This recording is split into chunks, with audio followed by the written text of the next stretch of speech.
Eu afirmo, Silvio Almeida é inocente. Essa história do suposto assédio sexual cometido pelo então ministro dos Direitos Humanos, Silvio Almeida, contra a ministra da Igualdade Racial, Aniele Franco, é uma história que se mostra desde o início incoerente, cheia de lacunas, e o encaminhamento que foi dado foi feito de maneira muito estranha, porque Aniele Franco é ministra de Estado, faz parte do Estado brasileiro. E uma pessoa nessa posição e nessa situação, quando tem os seus direitos violados, tem a obrigação política, moral e jurídica de buscar o próprio Estado brasileiro para que busque responsabilizar o agressor. E não foi isso que a ministra fez. A ministra buscou a ONG Me Too, uma ONG americana feminista, que inclusive já foi combatida pelas francesas, que acusam essa ONG de praticar fuzilamento de reputação. Ou seja, ela lança o nome de alguém e esse alguém é completamente destruído, sem direito ao contraditório, nem ampla defesa e apresentar a sua versão. Pois bem, Aniele busca a ONG apresenta a denúncia, uma nota, dizendo que o ministro era abusador. Os meios de comunicação terminam o serviço e em uma semana Silvio Almeida tem sua vida completamente destruída.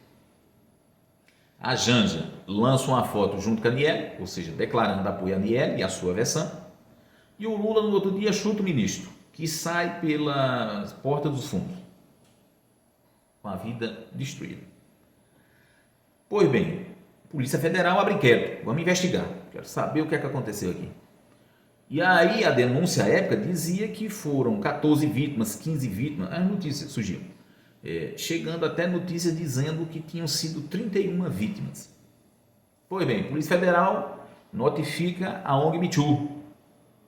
Olha, me apresenta aí o nome das vítimas, o endereço, telefone e a maneira como elas entraram em contato com vocês. E se vocês têm um protocolo, olha, quando alguém denuncia, procura vocês para denunciar, se vocês têm um protocolo, se vocês têm precaução, se vocês analisam antes de denunciar.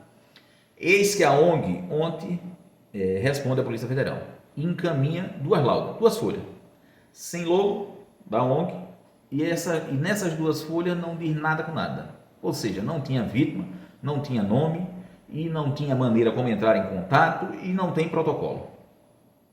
E as notícias que começam a sair pelos próprios meios de comunicação que destruíram a imagem do ministro. O UOL, o DCM, que é um blog ligado à esquerda, e um jornalista aí da esquerda, o Rovai, dizendo o seguinte: nós erramos, não demos o direito ao contraditório e o direito de resposta ao ministro.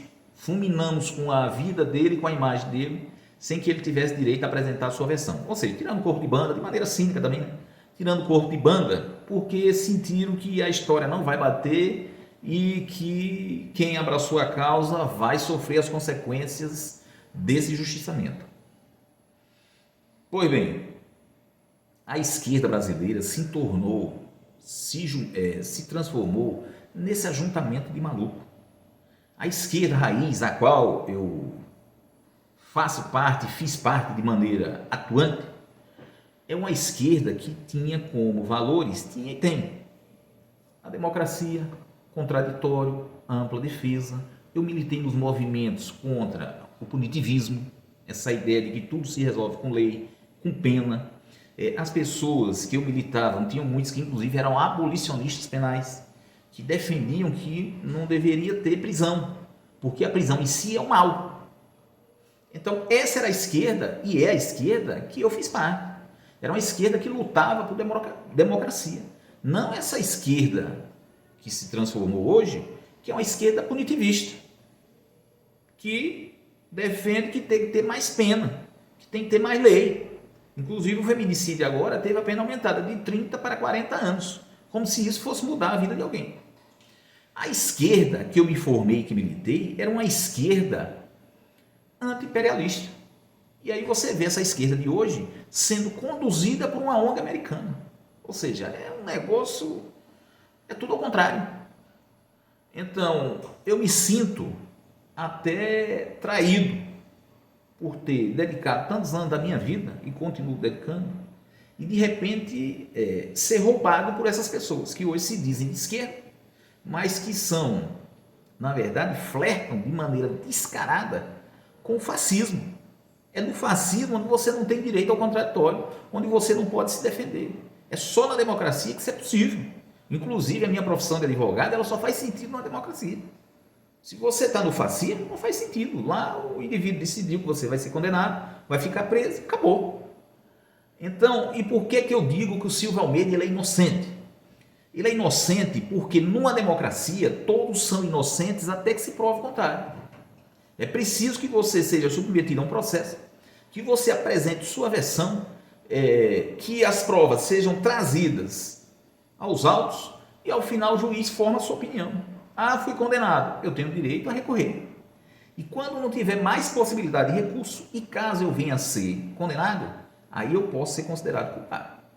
Mas hoje, essa suposta esquerda trabalha já com a ideia de que fulano já é culpado. Olha, se você não tem nenhum inquérito, no caso do Silvio Almeida não tem nem processo, está na fase de inquérito, ou seja, na fase preliminar. Só que essa gente disse que ele é culpado. Mas você foi ouvir a versão dele? Você foi ver as provas que ele trouxe ao processo? Não, não interessa. É homem, é abusador e tem que ter sua imagem destruída. E isso é fascismo. Fascismo. Isso é contrário aos valores e aos princípios da esquerda raiz, da esquerda de verdade. Essa esquerda, suposta esquerda, é uma esquerda fascista. E eu me sinto roubado por essa gente. Mas é preciso pedir para que eles se afastem, saiam da frente. Deixe aqueles que de fato lutam por um mundo melhor e democrático passarem, seguirem. E vocês vão buscar a turma de vocês. Se vocês querem fascismo, vai lá para a turma do outro lado, lá eles também querem. Lá eles pregam que bandido bom é bandido morto. Então vão para lá. Lá vocês se merecem. Então o Silvio Almeida ele é inocente. Até o final de um processo onde ele seja considerado culpado e que não haja mais a possibilidade de recurso, aí sim ele pode ser considerado culpado. Hoje ele é inocente.